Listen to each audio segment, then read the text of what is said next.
Escreve ao anjo da igreja que está em Éfeso. Isto diz aquele que tem na sua destra as 7 estrelas, que anda no meio dos 7 castiçais de ouro. Eu sei as tuas obras, e o teu trabalho, e a tua paciência, e que não podes sofrer os maus. E puseste à prova os que dizem ser apóstolos, e o não são. E tu os achaste mentirosos.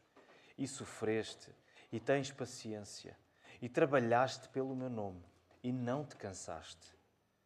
Tenho, porém, contra ti, que deixaste o teu primeiro amor. Lembra-te, pois, de onde caíste, e arrepende-te, e pratica as primeiras obras. Quando não, brevemente a ti virei, e tirarei do seu lugar o teu castiçal, se não te arrependeres. Tens, porém, isto, que aborreces as obras dos nicolaítas, as quais eu também aborreço. Quem tem ouvidos, ouça o que o Espírito diz às igrejas. Ao que vencer, dar-lhe-ei a comer da árvore da vida, que está no meio do paraíso de Deus. Uma igreja linda de portas fechadas. Não sei se já viste alguma, mas esta é a imagem que eu quero trazer esta manhã. E quero trazer-te para ela. Porquê? Porque vamos ver através deste texto que foi lido, a primeira carta a ser escrita neste livro do Apocalipse, à igreja em Éfeso, há maneiras de nós nos devotarmos a Deus, há maneiras de nós nos dedicarmos, julgamos nós que nos estamos a dedicar a Deus, mas que na prática são esconderijos para a nossa verdadeira devoção, são esconderijos para aquilo que de facto está no nosso coração. São esconderijos para o amor que nós ainda temos pelo mundo. Mas eu quero dizer-te, é esse o meu plano, precisamos da ajuda de Deus para isso, eu preciso da ajuda de Deus para isso. Com o Apocalipse aberto, e nós sabemos que o Apocalipse é a revelação do Senhor Jesus, nós somos revelados também. E nesse processo nós somos recuperados para aquilo, para a única coisa que tem a capacidade de resolver a nossa vida, que é o amor de Jesus. E ao mesmo tempo, nós somos recuperados também para aqueles que ainda não conhecem o Senhor Jesus. Vamos orar. Vamos pedir ao nosso Deus que seja connosco nesta hora. Pai, nós precisamos de Ti agora, Senhor. Porque a Tua palavra está aberta e nós precisamos de ouvi-la com ouvidos que ouçam verdadeiramente, Senhor. Ó Senhor, que o Teu Espírito esteja connosco nesta hora. Que o Teu Espírito me guie naquilo que eu tenho de pregar. Que Tu sejas louvado, Senhor. Aumenta o nosso amor pelo Teu Filho Jesus. Nós pedimos isto e agradecemos no nome de Cristo. Amém. Amém. Continuamos a nossa série de sermões no livro do Apocalipse, esta série chama-se Começar pelo Fim. E geralmente, quando pensamos no Apocalipse, isto já foi referido, a tendência é nós relacionarmos dele de maneiras extremadas. Ou entramos a fundo, entramos de cabeça no Apocalipse e queremos saber tudo, queremos perceber cada código, cada mistério, e a nossa vida é só acerca do Apocalipse. Fixamos um mapa na nossa casa com as ligações, com uma linha vermelha de pionés a pionés.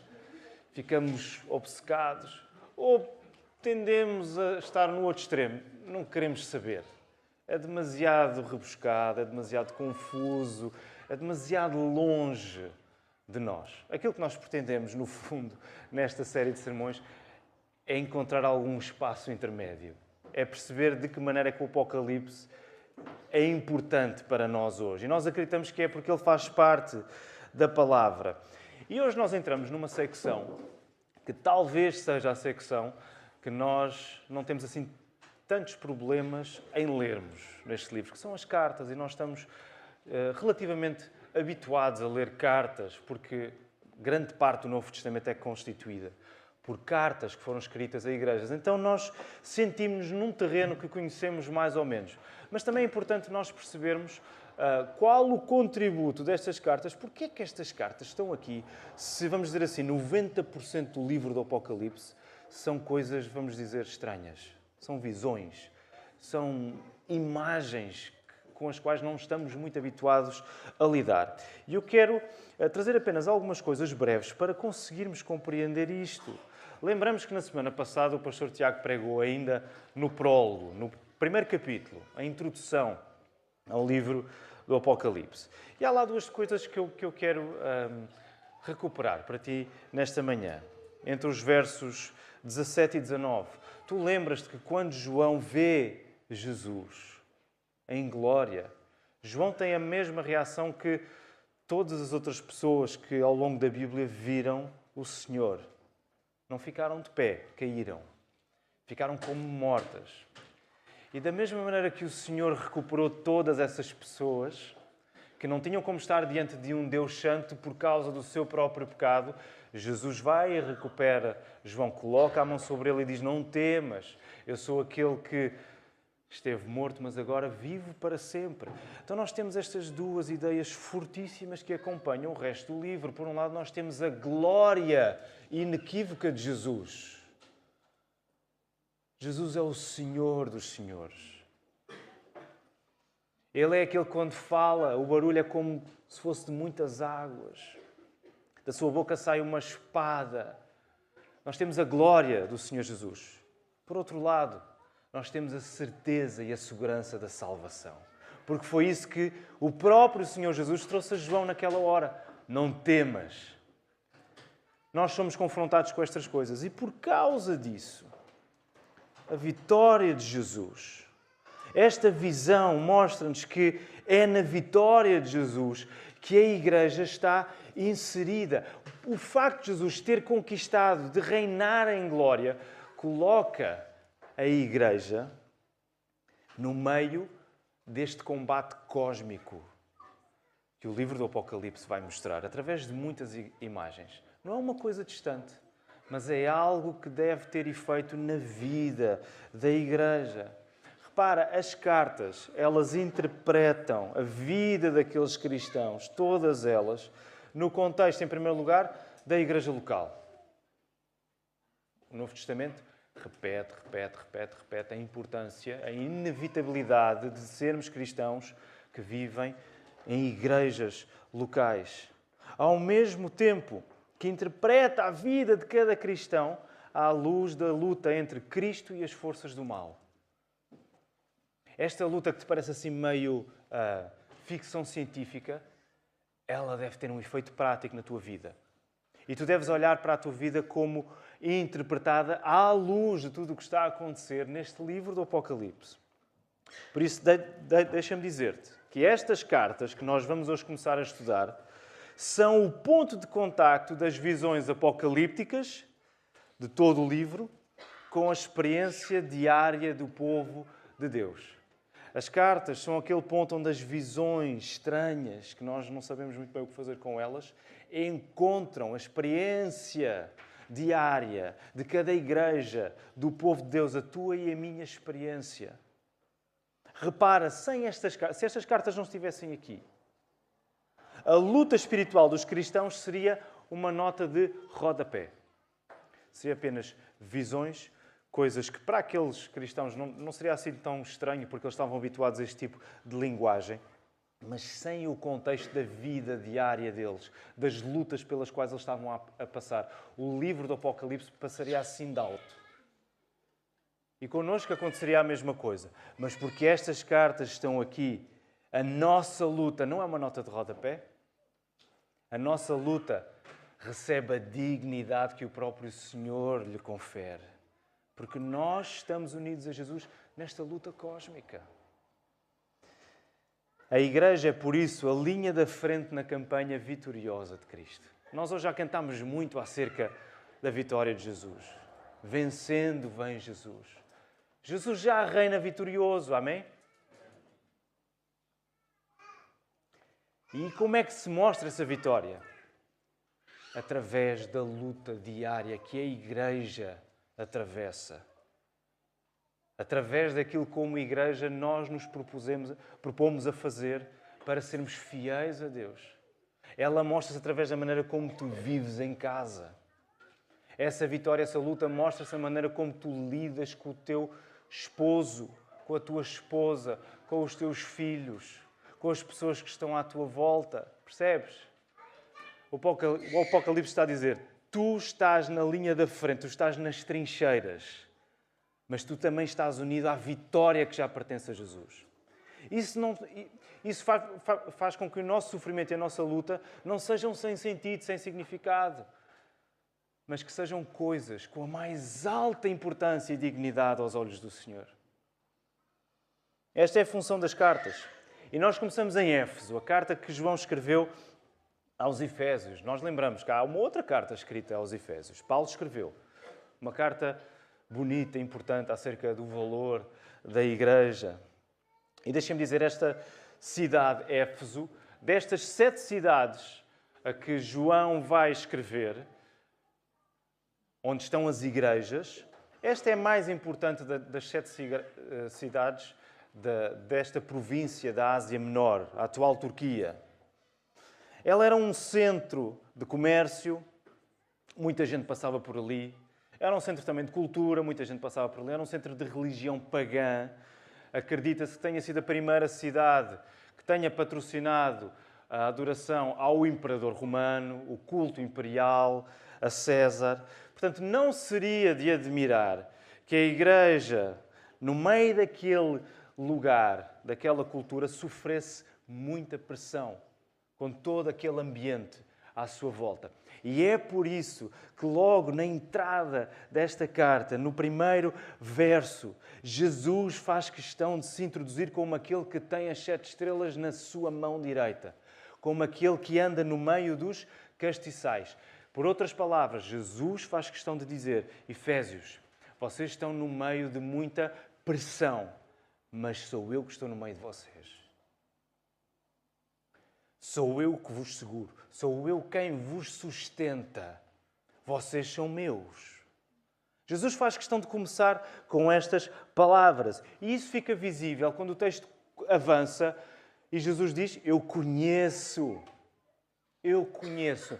Não só um conhecimento distante de saber tudo o que aconteceu, mas Jesus conhece intimamente tudo aquilo pelo qual aquela igreja está a passar. Vejam, isso fica detalhado nos versos 2 e 3. O que é que Jesus sabe acerca daquela igreja? São coisas impressionantes.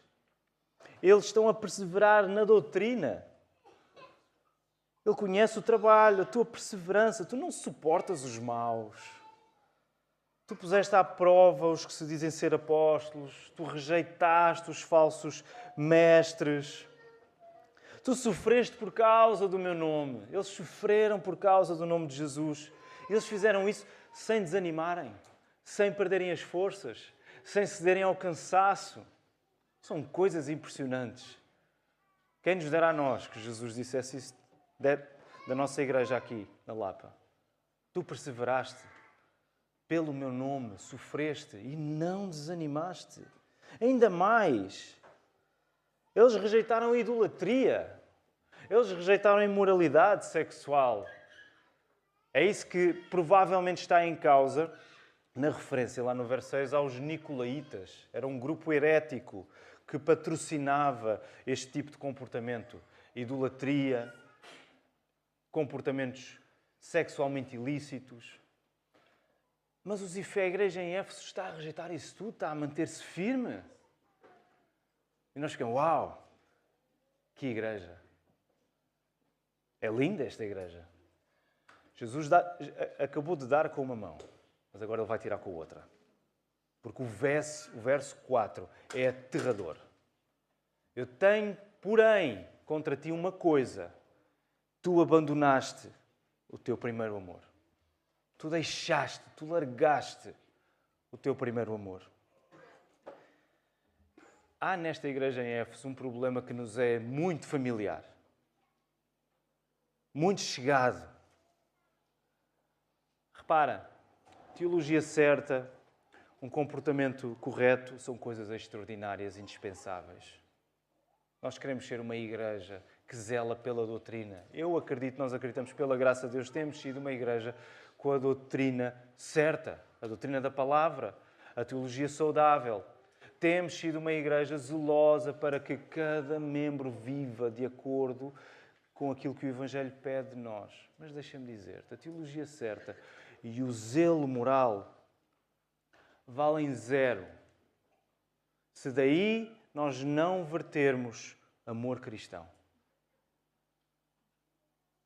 Mas vocês podem perguntar, então, mas o facto de termos teologia certa e sermos zelosos por aquilo que ensinamos e a doutrina e rejeitarmos o que é falso e querermos comportar-nos bem de acordo com a palavra, isso também não é uma forma de amor? É. Deixa-me explicar-te o que é que provavelmente está aqui em causa quando Jesus diz claramente: vocês abandonaram o primeiro amor e eu tenho isso contra vocês. Percebem? Jesus nesta hora está tendo começado a favor, mas ele também está contra aquela igreja porque ele está a apontar uma coisa errada que está a acontecer com ela. Nós avaliamos esta expressão, o abandono do primeiro amor, sempre em relação a Jesus. E geralmente pensamos num esfriamento emocional que temos em relação a Cristo. Isso está em causa, sem dúvida. Mas deixem-me sugerir uma coisa que parece que o texto está a mostrar mais claramente. Isso está envolvido, sem dúvida, uma devoção que está a esfriar. Mas pelo facto de Jesus se ter introduzido como o quê? Aquele que está no meio dos castiçais. O que era um castiçal? É uma espécie de lâmpada, candeeiro. Lembram-se onde é que vem a imagem do castiçal? Vem do Velho Testamento. Okay? João vai passar a vida a usar imagens do Velho Testamento. O castiçal no templo e no tabernáculo era iluminado para falar acerca da presença de Deus no seu povo.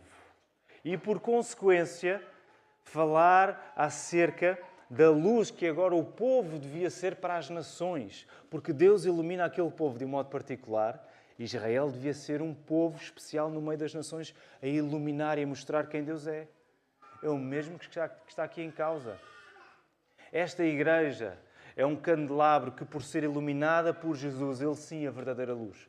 Ela deve ser um testemunho contínuo para os de fora. E muito provavelmente é isso que está em causa quando Jesus diz: tu deixaste o teu primeiro amor.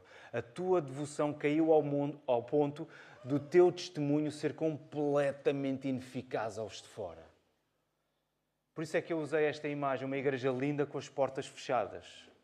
Éfeso era uma igreja que, se olhássemos para ela, se estivéssemos lá, dizíamos: espetáculo. Não há aqui, não há uma nódoa, não há uma mancha de umidade, não há nada. Nossa igreja tem muitas manchas de umidade. Mas era uma igreja que se tinha fechado sobre si própria. Era uma igreja que já não tinha a capacidade de, pelo seu amor ao Senhor e pelos outros, atrair aqueles que não conheciam quem Cristo era. Há uma maneira de sermos zelosos dentro de portas que fecha o mundo a Jesus. Há uma maneira de nós sermos zelosos por coisas que são boas, teologia, santidade. Há uma maneira de nós vivermos isso, tem mais a ver connosco do que com Deus. E quando isso acontece, acredita, tu estás a viver com as portas fechadas. É como se nós estivéssemos a fechar as portas da nossa igreja. E a uma igreja assim, o que é que Jesus faz? Ele vai confirmar aquilo que já está a acontecer, ele vai dizer: eu vou-te fechar as portas. Eu vou oficializar esse cancelamento de quem tu és. Eu vou-te retirar do seu lugar esse castiçal. Isto significa que a perda do primeiro amor é uma paixão crescente pelo mundo. É quando nós nos devotamos a Deus de um modo a não termos de mexer com a nossa devoção a tudo o resto. Nós vamos fazer questão de ter a teologia certa, a doutrina certa, pregar como ninguém, vir à igreja, comportar-nos, ter os nossos deveres todos cumpridinhos, para não termos de mexer com aquilo que está lá no fundo do nosso coração. Com aquilo que tem captado o nosso desejo, com aquilo que tem captado o nosso tempo, a nossa atenção, com as coisas que nós pensamos antes de adormecer. Essa é uma boa maneira de tu perceberes onde está o teu coração. A última coisa que tu pensas antes de dormir, geralmente é aquilo que tu mais queres ter. Esta perda do primeiro amor é uma paixão crescente pelo mundo. Isso deixa a nossa religião vazia, desinteressada e incapaz de atrair os de fora. Sabes porquê? Porque quando tu te assemelhas com aquilo que o mundo te dá, sejam prazeres, sejam preocupações, seja a maneira de pensar, o que for, vir à igreja, seres cristão, aos olhos do mundo, vai ser só mais uma coisa na tua vida. O mundo vai olhar para ti e vai dizer assim: ok, tu vais à igreja como eu, por exemplo, de manhã vou dar uma volta, como eu, por exemplo, de manhã vou ao café. Tu és cristão, por exemplo, como eu sou adepto de um clube qualquer. É só mais uma coisa na minha vida. E perdeste a capacidade de mostrar que ser cristão é quem tu és.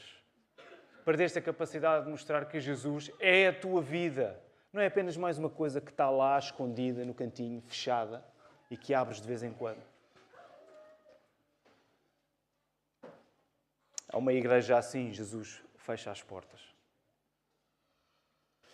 E eu espero que tu estejas a sentir o arrepio deste texto. Também é suposto que o Apocalipse nos dê bons arrepios.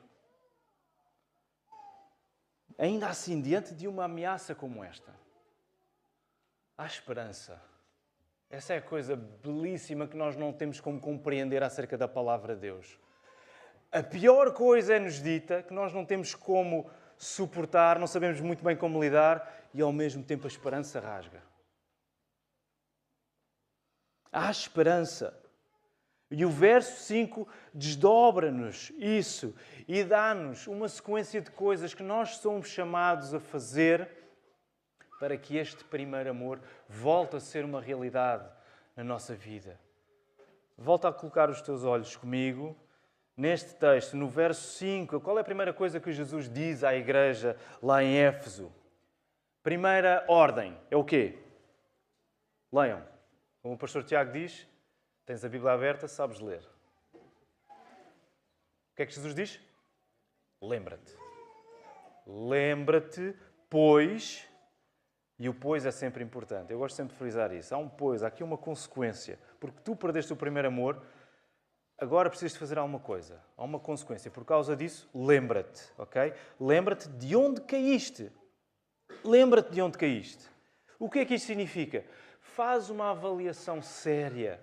Faz uma avaliação rigorosa, honesta, daquilo que começou a seduzir o teu coração para longe do amor de Jesus que te conquistou, cativou, que te invadiu, que te preencheu no início. Lembra-te. Lembra-te de como o Senhor agarrou a tua vida.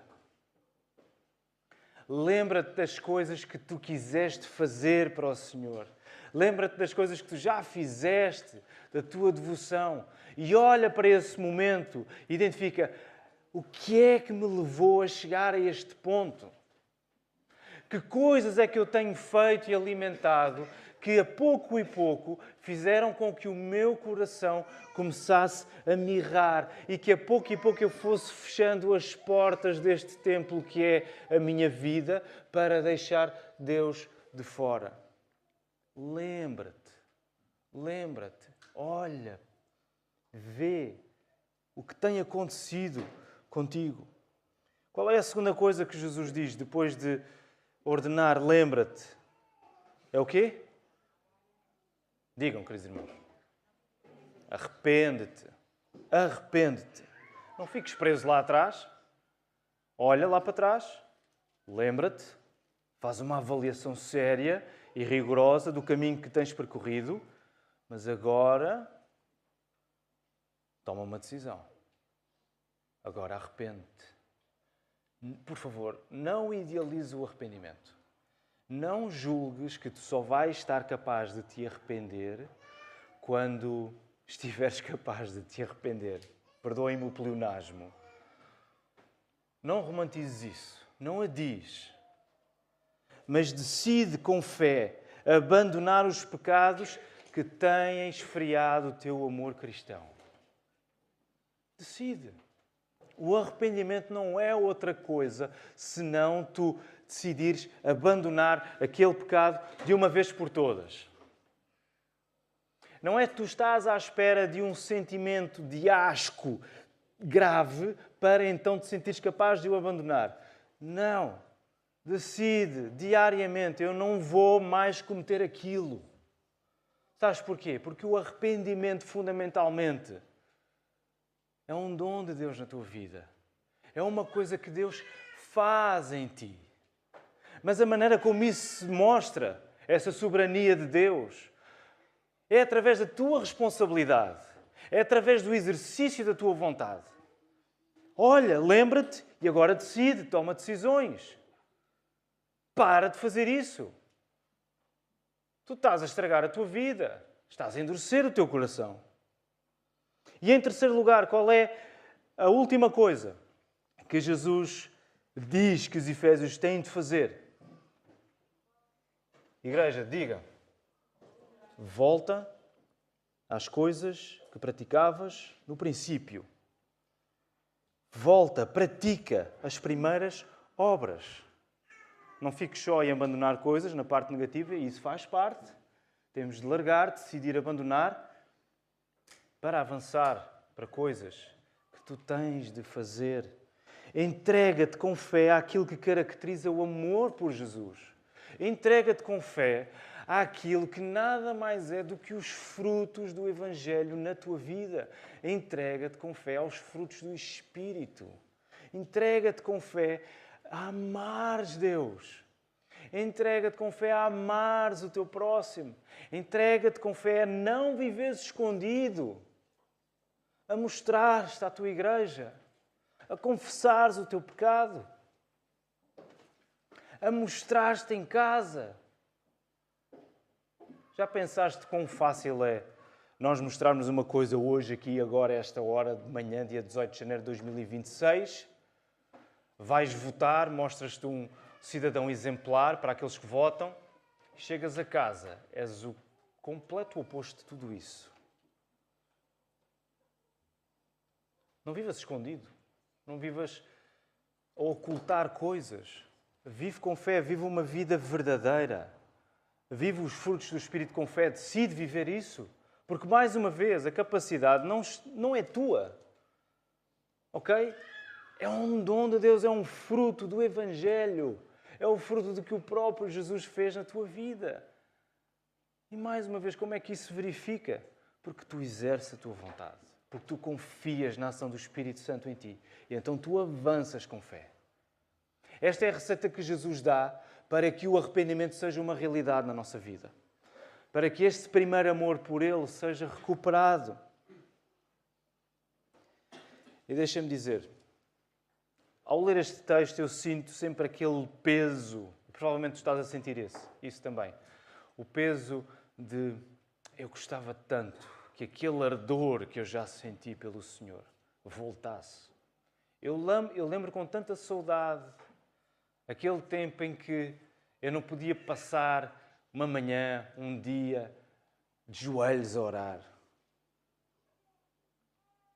Eu não podia passar semanas sem estar mergulhado na palavra. Eu não podia passar horas e horas a falar com os meus irmãos acerca da palavra, acerca do Evangelho. Eu não podia passar tempo que fosse sem falar de Jesus aos outros. E tu provavelmente estás a sentir esse peso.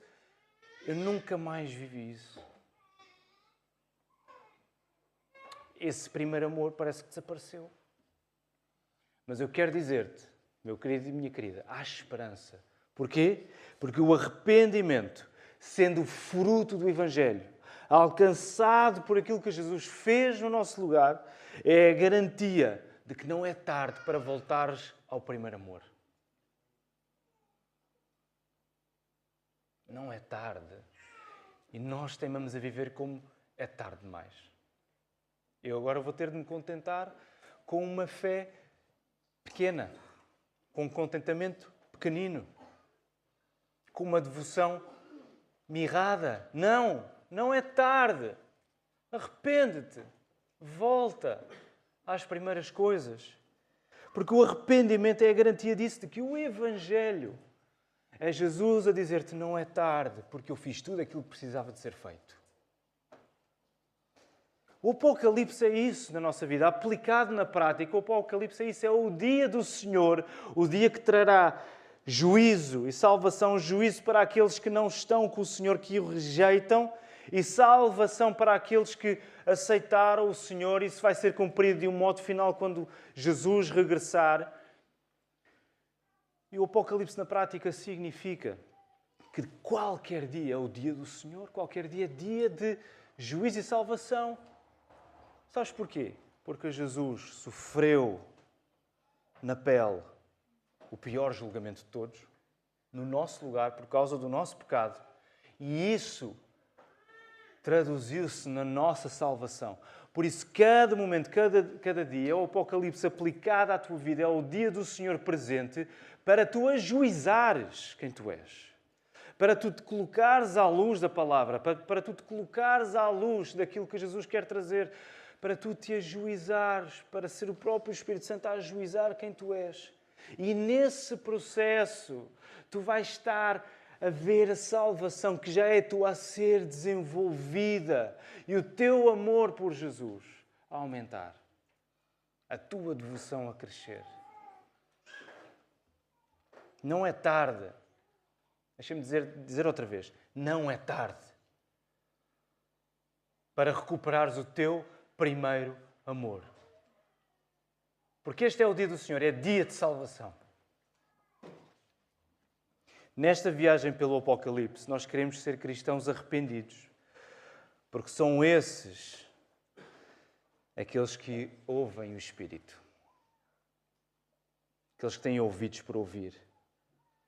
Ouçam o que o Espírito diz às igrejas. Como é que nós ouvimos o Espírito?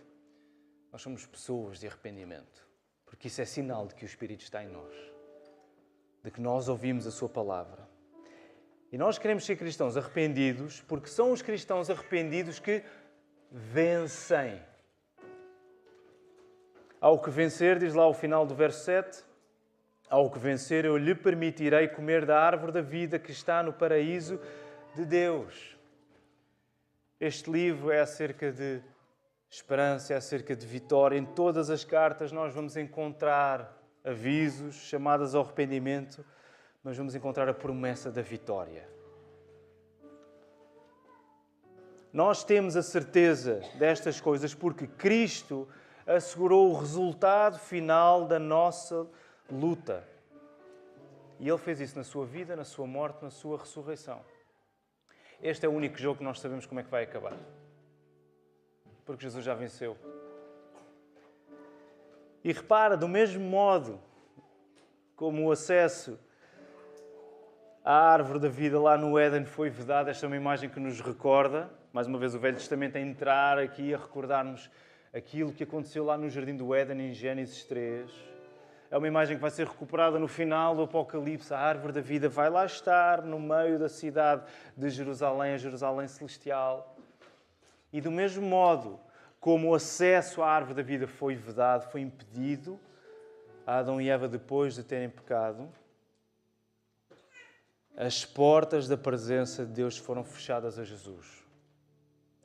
Para que tu não tenhas mais de viver de portas fechadas, para que tu pudesses entrar, para que nós pudéssemos entrar e para que nós não tememos mais em viver fechados sobre nós mesmos. Não vivas por isso do lado de fora, impedindo outros de entrar também.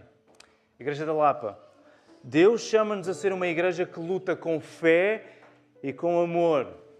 Sabem porquê? Porque Jesus já venceu por nós, amando-nos até ao fim. E esse amor perfeito saiu vitorioso de uma vez por todas. Que o Senhor nos abençoe. Vamos ficar de pé, vamos louvá-lo. Querido Deus e Pai, Senhor, que paz nós perdemos sempre de cada vez que não corremos para Ti, Senhor. E isso, nós confessamos, tem marcado demasiado as nossas vidas, ao ponto de olharmos para nós agora e vermos onde é que está o meu amor pelo Senhor. Não nos deixes ficar neste lugar. Ajuda-nos a responder com urgência à Tua chamada de arrependimento, Senhor, porque nós sabemos que, como acabamos de cantar agora, mesmo que desfalecemos, Tu nos levantas com a Tua mão, Senhor, como fizeste com João lá na ilha de Patmos. Obrigado, Senhor, porque Tu és aquele que está no nosso meio, que nos segura, Senhor. E nós queremos responder com o nosso amor.